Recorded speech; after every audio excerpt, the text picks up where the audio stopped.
Thank you. May I now request my panelists for the third session to come and join this. I have Ashish Jindal from EESL. Smita is there. Smita Chandiwala, I think she has joined. And we have Prima Madan. Yeah, all three of you are here. Thank you very much. We are running late, but I'll try and make sure that you have enough time and space to put your perspective. The last two sessions, the panel discussions have covered things which will allow us to conclude in this session. Now, one of the reasons why I want to make I'll tell you two stories here. I met someone who works in refrigeration sector, and I asked him a few years back that why is it that no other technology, especially NIK, is not able to compete with the vapor compression technology that we have. And he told me that there are 5 points. First is that they are portable. Second, that they are off the shelf. Third, they are standardized. There are standards. Fourth, they are affordable. Fifth, there is a servicing sector. And most importantly, they are advertised.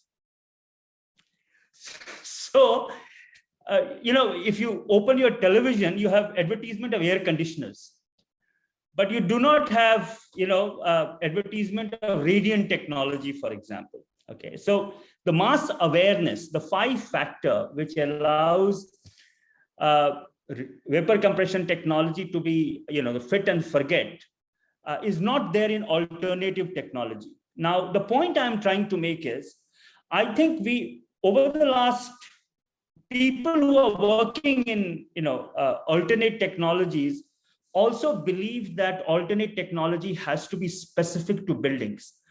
I think that's where we are getting it wrong. We also have to make alternate technology standardized. Then only we will be able to compete. There will always be specificity. There will always be, in certain building, certain kind of technology will come, in certain climatic conditions, certain different kind of technology will come. But a standardization of NIK is going to be very important. And that's where I'm very excited about the Global Cooling Prize that has happened, which is now coming out with hybrid technologies. Vapor compression plus evaporative cooling technology coming together, enhancing energy efficiency by few folds. And that's destructive market is going to be very important. And I will ask a number of questions related to these technologies and energy efficiency to all of you. The other point is, which is important to recognize in energy efficiency is, and I think there was some confusion in my presentation, and I want to clarify here. The cost that I said was the difference between 3-star and 5-star. If you see my presentation, was 10,000 rupees is actually quite high for a normal consumer.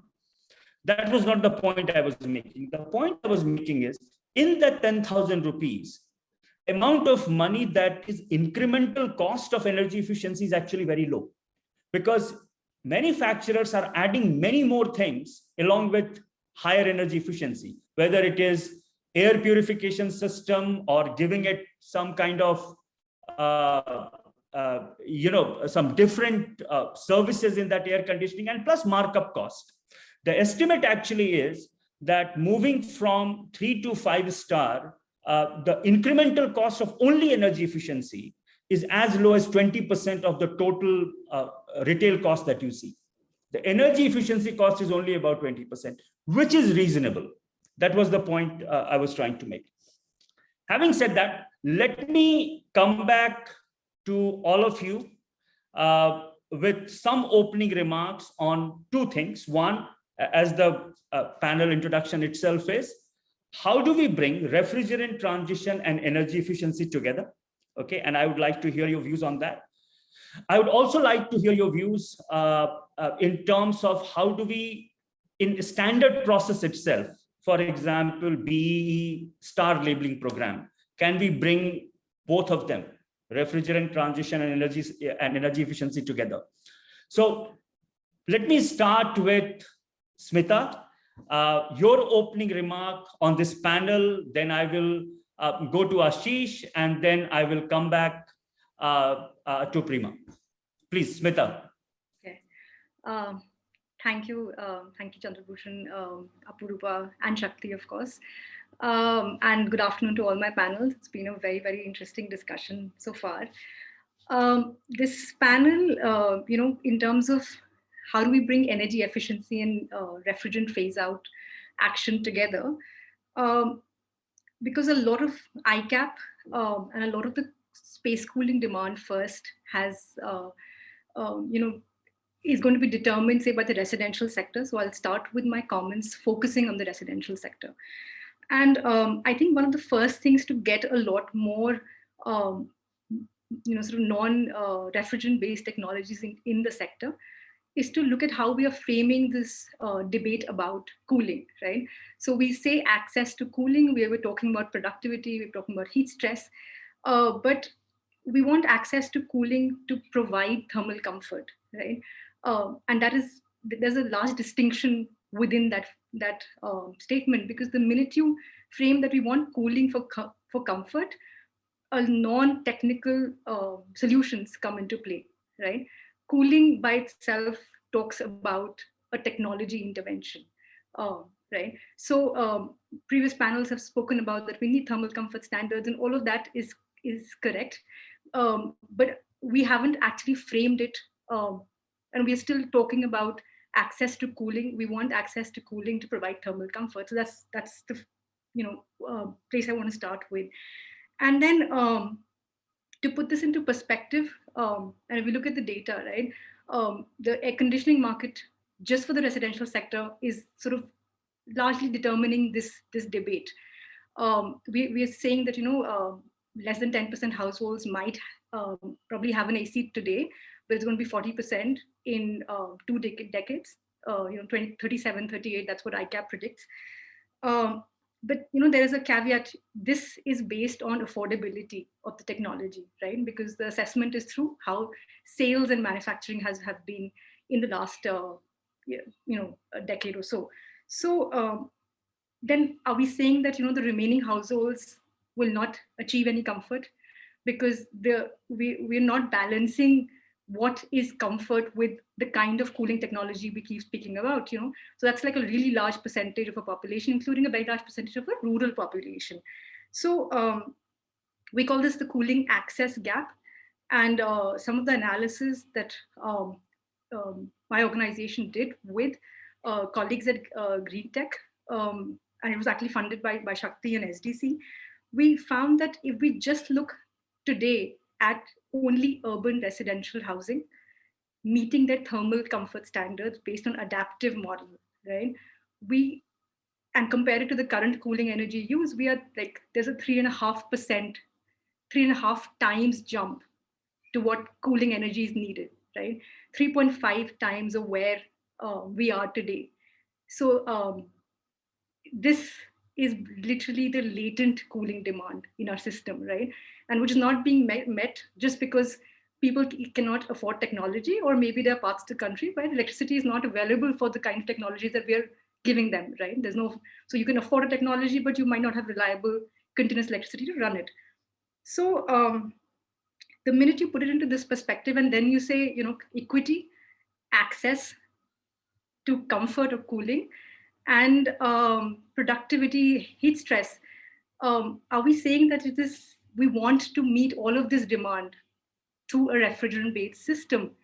What would it do to the grid, right? I mean, I don't think we can even afford it as a country, right? And then the health impacts, the productivity impacts become extremely important, because the bigger picture is, we're leaving out a large chunk of our population in the next 2 decades will not have a comfortable night of sleep to work the next day. So, and for the population that is going to have this access, right? There are unintended consequences. So a lot of housing in urban sort of areas now is multi-storied housing. There's very little evaluation of the kind of stack effect that happens when you sort of stack air conditioning over every balcony. and how it impacts the coefficient of performance of air conditioning, right? So there are studies in New York, very dense built environment, the studies in Singapore. A conservative estimate says 20% efficiency of the equipment goes because hot air is rising, right? The minute you hide these ACs into smaller shafts, into smaller areas, this is like, it can go up to 40%. Now that's a performance we're not even looking at. So however efficient the technology is, its placement, right? A built environment is going to reduce it. And it also then has impact on the UHI, right, on the urban heat island effect that it creates. And we look at it in a larger perspective of, construction workers, sanitation workers, outdoor transport, mobility, non sort of walkability of cities. But we forget that actually for people who are using this to meet their cooling requirements will not get the benefit of efficient technology, because the stack effect is actually going to reduce this, right? And none of this data, I'm saying that ACs aren't required. They're going to be required and they're going to stay. But the way we use non-refrigerant technologies has to be mapped to where they will first fulfill a function. So in the first panel, we talked about how public sector buildings, courts, railway stations, all of those can benefit, right? Similarly, we have hills, we have sort of good weather cities, but that we're not putting in regulations where we are minimizing the use of air conditioning in those weather, right? What happens is the minute a part of your community gets an air conditioning, it forces the others because of the kind of heat dumping that happens with air conditioning. So what policy needs, I think, in terms of alternative means, whether it is building level solutions, whether it is non-refrigerant technology solutions, all of those require us to map that there are certain climate zones in our country where we should not be promoting, where refrigerant-based technology is a last step, where we are discouraging it actively with certain other solutions. And because otherwise we are catching up to a development model where we're just stuck with this, because we did not really we didn't take a proactive role looking at what kind of cooling or comfort is required. We let the system run with the most easily available technology and for those people who could afford it. And it created a problem for the others who could not afford it and were forced into that model, as well as the USP of these places. Eventually, I mean, how would it impact tourism if we really wanted to get away from the heat, where we end up in hill stations, which has happened, right? You go to Shimla, you cannot really find anything. It's not cool in June.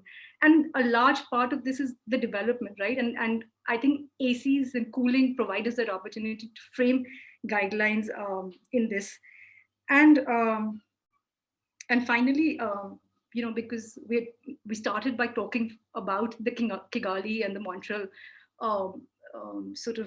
framework, I think we moved away from the ozone aspect to the global warming aspect, right?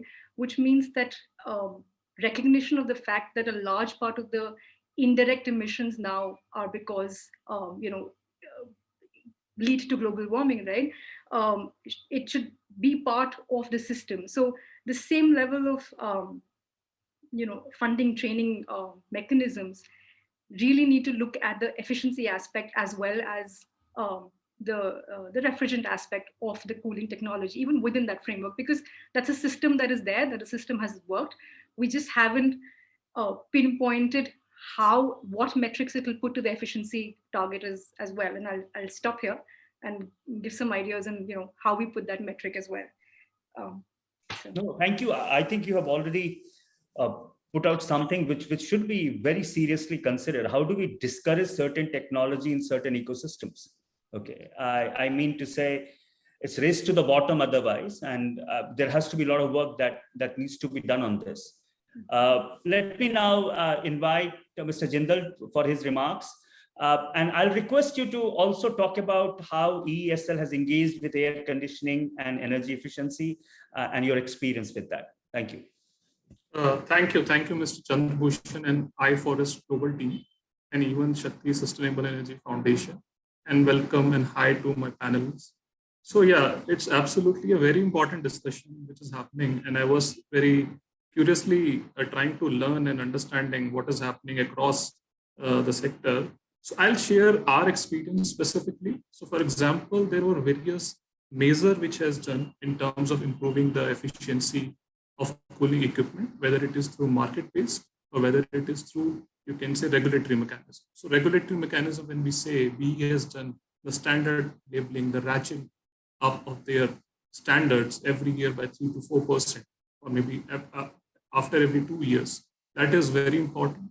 And secondly, basically, recently, as they have said, 24 degrees Celsius as a fixed, you can say, temperature when you open the AC. So that is also one of the few things which are leading to the energy efficiency. In our market mechanism based approach, as we know, similar to the ICAP time in 2019, when it was we were preparing, we have launched our super efficient AC program. And that program was we went to procure around 50,000 AC of 1.5 TR because that considered to be the highest, you can say, sector category, and because this caters to the 56% as per ICAP cooling demand AC. So when we have done that, we have done various, you can say, consultation, and in that procurement, I think you are all aware about this, that we have gone for the low GWP refrigerant, specifically mentioned as a mandatory criteria, right? So low GWP lesser than 750 value is basically what we have trying to do that. Now, what we have learned while doing this, you can say, exercise of providing that through our portal, which is eeslmart.in. And off lately, we have also registered on the GEM, where we are getting a good amount of order from the government institution. We have learned that there are few things which we have actually still can do in terms of increasing the awareness, what is basically the environmental benefit in terms of if you go, you can say, low GWP product or maybe efficient product compared to the other product which are available in the market. So if we see that thing, although we know most of the, you can say, the upper class which basically discuss and which actually decide, you can say, in tier 1 cities, they know about this decision that, okay, this is going to help us, but still a large set of population is not aware how basically the importance of low GWP and energy efficiency. Even energy efficiency is one thing which is a great concern to them, but still when as we are saying, there's a difference of 10,000 rupees. But so I want to give an example of ours. So what price we have discovered was around 38,000 or 5.5 ISCR. Now, similarly, if we go to the Amazon or other e-commerce or online or offline, you get a low product at a 3-star at 25,000, 22,000. So when the decision came for the pricing or the buying, this has actually defeated the requirement, because ultimately the major buying is coming from that.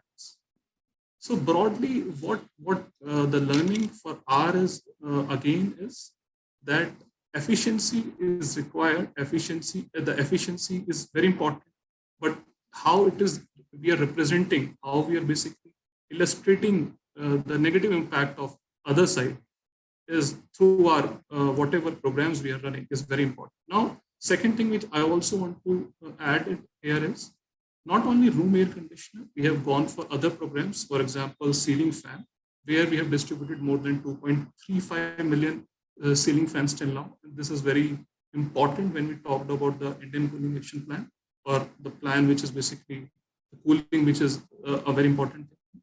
The third is the tri-generation and district energy system. So there also, tri-generation, we have done few installation. Although the gas price is the issue, the tariff is the issue, but slowly it is also picking up.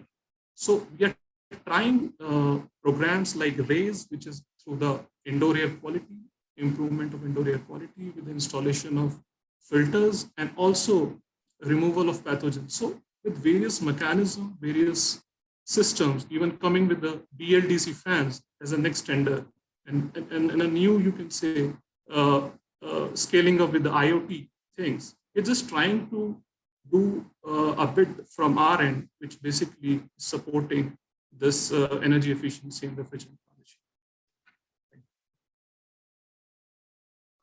Thank you, Ashish. Prima, your intervention, please. Thank you so much. So thank you, Mr. Chandbhushan, and thank you to iForest and Shakti for organizing this webinar on a very pertinent topic and for having me here. I think one of the drawbacks of being one of the last speakers is that most of the things that you want to say are already said, but I'll still try and add, maybe my comments would probably add value. I'll try and do that. So just to start with, I think to emphasize the importance of, it is often said that to solve planet's climate problems, it is critical to get cooling right in India. So therefore, this is extremely important. And, the topic of this panel, which is more in terms of the synergistic approach towards doing refrigerant transitions while maintaining or enhancing energy efficiency. Now, that's something which is being highlighted at various circles. Countries realize that even at the Montreal Protocol level, it is being increasingly being emphasized. What I wanted to highlight here that while we recognize this, now what is important is to actually manifest it in form of implementation. So even at the Montreal Protocol level, it is important now to move towards mechanisms and tools which can facilitate this. And one important aspect is this on the aspect of financing. So additional financing will have a key role to play. The multilateral fund of the Montreal Protocol is, the last meeting that happened in July. There are actual active discussions to see how they could finance some of these joint transitions. So this looks at positive movements in going towards this. We at NRDC have also been looking at various models of how this financing could be mobilized within part of the Montreal Protocol, the MLF, and outside it also in terms of the other climate finance mechanisms. So this is extremely important. Other thing that I wanted to highlight when we're talking about efficiency and refrigerant transition, and which has been amply kind of emphasized by other panelists, is the awareness around it.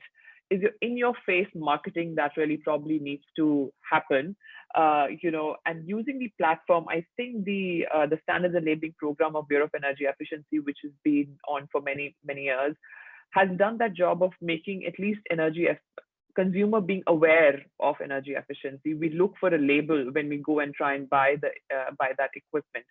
So using that platform to incorporate low GWP information in terms of saying that this is the kind of climate impact your purchase is making, it's a low impact or a medium impact or a high impact. I think that's an important platform to be really used. Other thing I wanted to say was that there are, and this is something which has been highlighted in the ICAP also, there are existing programs, policies, which are there even at national level, at the state level, in which some of these aspects could be incorporated. One thing I wanted to say, and I totally agree with what Smita had mentioned, that why go towards refrigerant cooling at the first place? We must look at the way that we reduce the cooling demand, make sure that demand is, when there is demand, it is met by the most efficient technology. So passive cooling is extremely important. So we are at a place where we need to move towards all of these in one go. So everything is important to say and balance that out. And again, moving the discussion from national to state level, something that is the first panel that really focused on is extremely important. Getting cooling at the state and the city level is critical. And I want to cite an example here. This example is more in terms of how one can, how it worked to actually implement the heat action plan work that NRDC has been doing at the state and the city level. It's an example of how an institutional mechanism was created at a city level to create that awareness of heat and to trigger, so to say, early responses at that level. Now we are working towards to take that to more towards heat mitigation, which really combines with cooling. So how some of these existing plans and tools and institutional mechanisms available at the city level one can work towards incorporating some of the cooling needs. So I'll stop here and we'll add more as the discussion progresses. Thank you. The number of issues that have come out of your interventions. Let me go back to Smita. Smita, I do understand that first of all, we have to start discouraging people to go to refrigerant-based cooling technologies. That's absolutely fine. Now, but the climate is changing now. Who would have expected that you will have 52 degrees temperature in Canada, for example, or the temperature is also increasing in Shimla. You have humidity increasing simultaneously, which is going to make living absolutely hell. If you have more than 30-degree temperature and 60% humidity, it becomes impossible to have a comfort, any kind of comfort that you want, 60-70% at 60-70% humidity. Now, recognizing this, that the global climate is changing, temperature and humidities are increasing, and there are still regions in the country where which you can call quote unquote favorable climatic condition. Okay, what kind of solution will you provide for those areas which is non-refrigerant vapor compression technology? What should be, for example, the building bylaw approach that should be done in those areas which are so-called favorable, but chances of climatic condition making it little more unfavorable is still there? Yeah, sure. So I'd say, there are other countries and other efforts that have happened towards this. We have a residential building code, and it is making it applicable will at the first level reduce our cooling demand, right? So for a lot of houses which cannot afford a technology, or at least a refrigerant-based technology, will move towards an increased level of comfortable hours, or how we say that discomfort hours will be reduced. And for people that are using refrigerant-based technologies, the number of hours to use them will reduce, right? But to come back to your question of, say, favorable climate buildings and what kind of solutions that we will offer them. See, in the mountains, there are also, there is also a requirement for heating, right? We have, when you go into a hotel in December, you will be plugging in sort of heating heaters, blowers as well.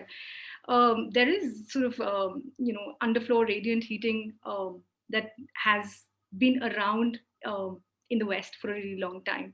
It's heat pump, they can be heat pump based solutions. They switch to heating and cooling, right? Technically, but in a lot of countries, you don't really need to switch them to the cooling mandate.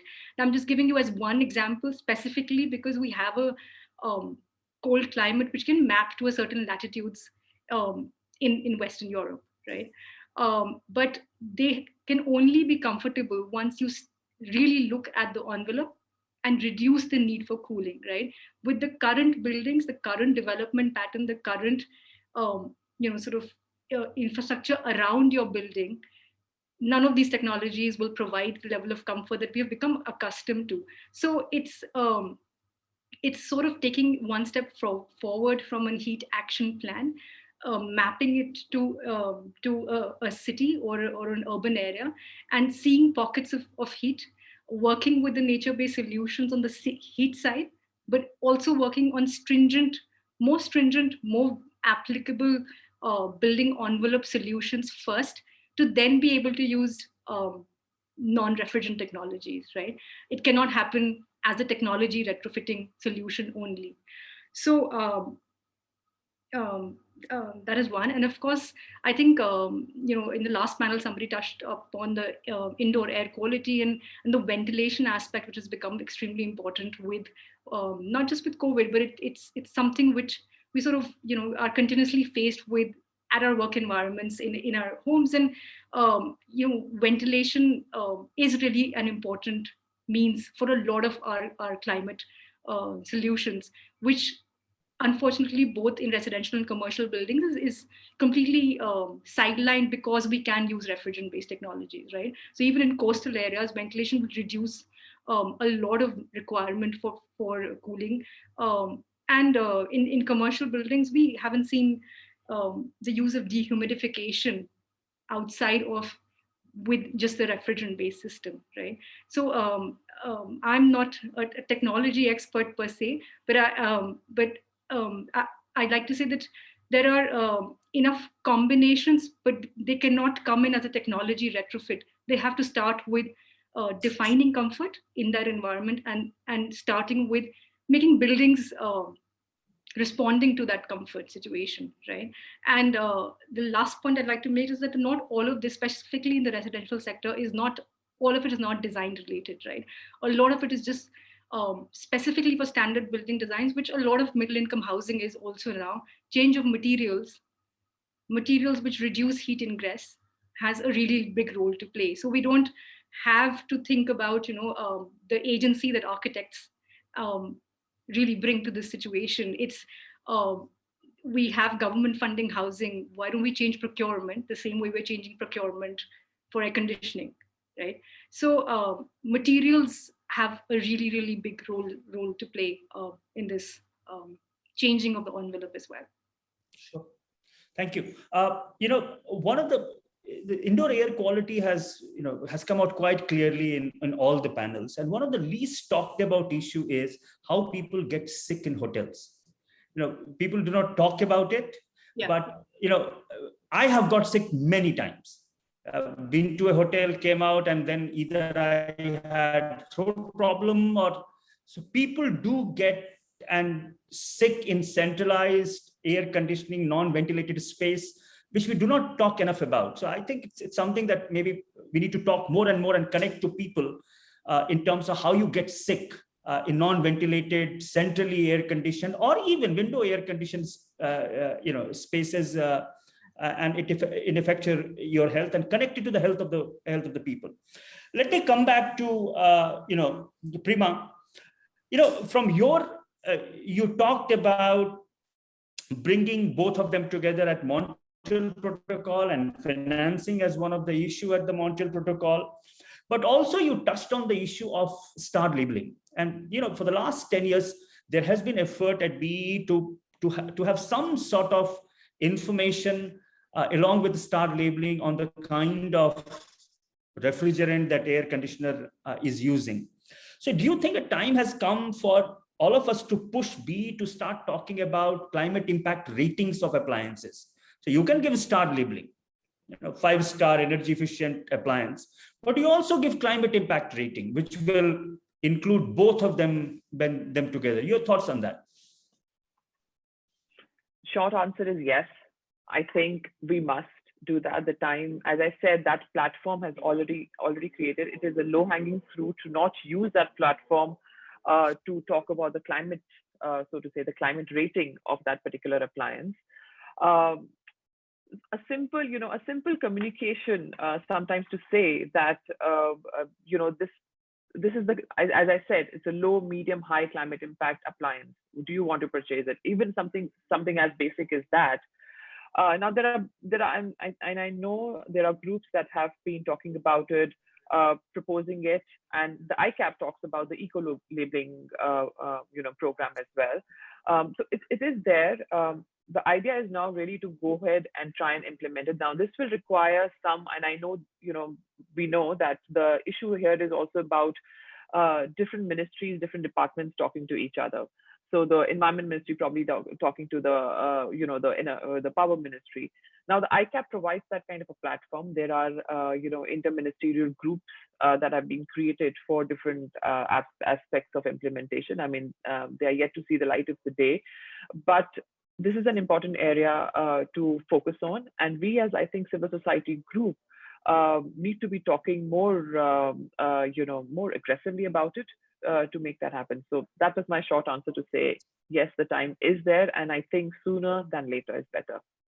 Okay, thanks. Ashish, there is a question for you. the question is, why did you went for both R290 and R32 air conditioners at ESL when you went for the super efficient appliances? Why did you do this? The question is that why did you go for R32 when R290 was also at the same price? So basically, R290 price was roughly around 52,000 when we had carried out our first procurement. And in R32, so basically we have got the price of 38,000. So I must say there is not a relation between pricing what I have seen, because in the same second procurement after a certain time, we were getting the good pricing of R290 also. Because our model was the low GWP, and there was, you can say, a good amount of consultation which has happened, because this was also one of our brave steps which we have tried to take in our procurement system, that we are going for low GWP refrigerant.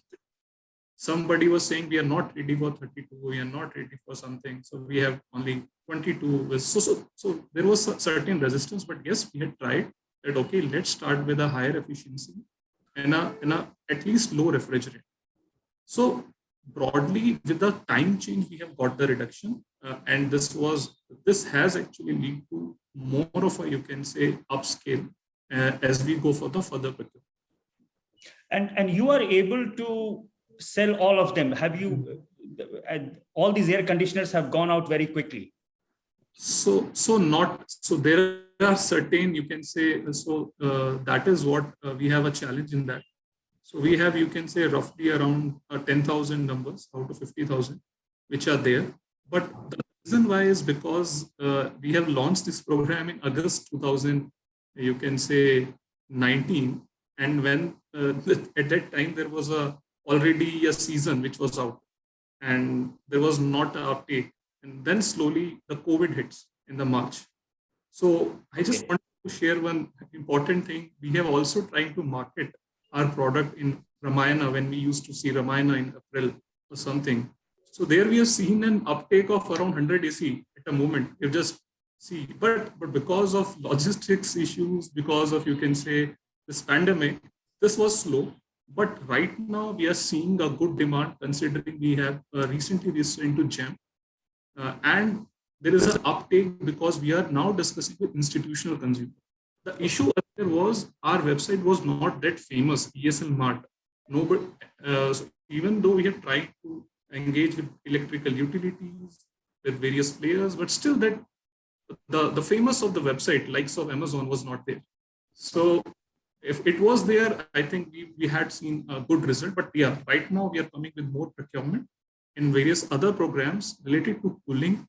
And I just want to share, we are coming with a cooling as a division in ESL. It's specifically focused on not-in-kind technologies, the new technologies, passive building design, because what we have always, you can say, struggling in, how we can make it standard. And if we do a procurement, how it happens. So we just want to develop this thing so that through our market-based mechanism, the financial, which Prima has suggested, that this market, the financial thing which we need to, you can say, help out. So with this mechanism through our financial models and everything, we're just trying to solve that challenge. No, maybe that this would be the beginning of a standardizing some of the NIK technology. ESL takes the lead.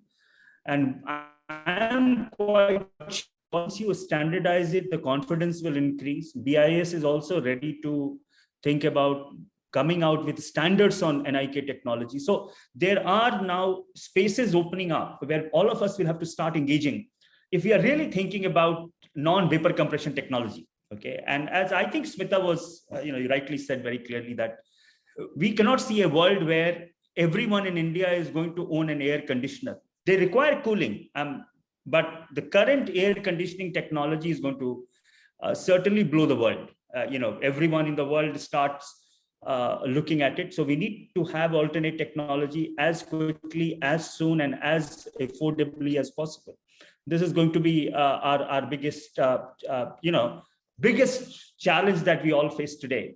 Let me, if any one of you have any last point to make, please do quickly do it. And then I'll close this session because we are running short of time now. I just had one again, just towards the global facing things, and this was one of the questions that was also kind of highlighted as a prep to this panel, was the immediate steps for India to prepare for Kigali Amendment in India. So just wanted to highlight here, I think the first and the foremost step for India is ready to ratify sooner than later. We have seen US send a signal for ratification. China ratified in June. So sooner the better is, and India is one of the last major economy to do so. That is extremely critical, because that will send a lot of certainty in the global circle, in the national circle, and to the industry, which needs that kind of certainty to scale up and respond accordingly. So I just wanted to highlight that one last point before we close, because I think that also will kind of give a solution to a lot of questions that we have discussed today. Sure. Smita, Ashish? Thank you. So I just want to share one interesting thing. We are doing a utility-based DSM program in various states, and this is related to all your air conditioning, fans, and this thing. So can we do some municipal-based DSM program, which is linking to those not-in-kind technology, or passive technologies, where we can standardize those things, so we can upfront can lead to, you can say, reduction in when we are doing the Pradhan Mantri Awas Yojana. So various things are happening.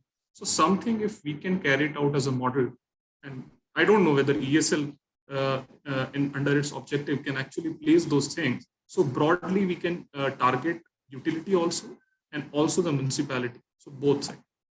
Ashish, just short answer to your question. Yes, in the past, there has been effort to reduce municipal energy consumption itself through pumping and street lighting. These have been big programs. Now, these have to be converted into now building sector. So I think there is a huge opportunity if a new business model can be developed on this. So yes, we had done municipal energy efficiency program, and you can say pumping, street lighting program. We have installed more than 1.1 crore street lighting. But again, the challenge is in terms of the understanding for the municipalities for these type of, you can say, passive technologies. So something, if it can be done, it is very appreciable, because that will actually maybe leads to some sort of a transformation. Absolutely. I think it's a great idea. We should all think about it. Smita? I actually have a larger sort of question for us to think about, which is something I've also been thinking about, is, Kigali also has a focus on the energy efficiency side, apart from the refrigerant phase out side. So how do we frame that energy efficiency target for them, right? Because we discussed how we are, the market share of highest efficiency equipment in the market is like at 20%, right? 20% of the people buy a 5-star AC as compared to say 60% of the market buying a 3-star AC. So is there space for a weighted average target which moves along with the phase out target, right? So, and that's just, I mean, we've done it for the, car fleets, right? Because I have not studied this myself, but if I look at, buying a high-end sort of a large capacity refrigerator in the market, which is 5-star, it's extremely hard. So I'm wondering how much of the market is also because what is available than what people choose. And awareness is sort of extremely linked to the kind of product that is there in the market, right? We absolutely have the technology, but how much of it is easily available? Is the market segmenting? High-end areas get high-end models, but the markets which are in not so affluent areas, what are they selling? And that, I think it's a critical piece to understand, where we cannot just put all the responsibility on the consumer to choose. It's really what the market is providing, and I think that there's a role for civil society to play there. Smita, I'll encourage you to read our policy brief, which we have just done on incentivizing energy efficiency at Montreal Protocol. We have made it very clear that the way to fund energy efficiency at Montreal Protocol would be to also look at global MEPS to at least standardize technology, because technology is available for at least vapor compression technology. It is a standardized, but we have also said there that it is not about only putting money on efficiency of vapor compression technology. Montreal Protocol should also invest in and growth in NIK technology in our part of the world. So I'll encourage you to read that policy brief. It's called as Energy Efficiency Incentive at Montreal Protocol. And I think it will be on Shakti's website, or I think Aparupa is going to put up at our website as well. I would like to thank all of you. We are running, we have crossed 5:30. Thank you very much. Over to you, Aparupa, to say thanks to everyone. Yes. I think thank you so much. Thank you all for joining us today. This has been an extremely fruitful and engaging discussion focusing on green cooling in India. I thank each of our panelists for taking the time to share their views and insights on this pressing issue, and our moderators for asking all the right questions. The time and expertise shared by all our survey and interview participants has helped us question and re-examine the status quo. We thank them all for their inputs. We also thank the team from Shakti Sustainable Energy Foundation for funding and supporting our efforts. No program is successful without a team of hardworking souls, and we have exactly that at iForest. I thank all my colleagues for the support that they've provided throughout the planning and execution of this event. I leave today with more questions to be answered, more hypotheses to be tested, and more ideas to bring to fruition. So thank you all, and I wish you a very happy weekend. Thank you. Thank you, everyone. Thank you. Thank you all.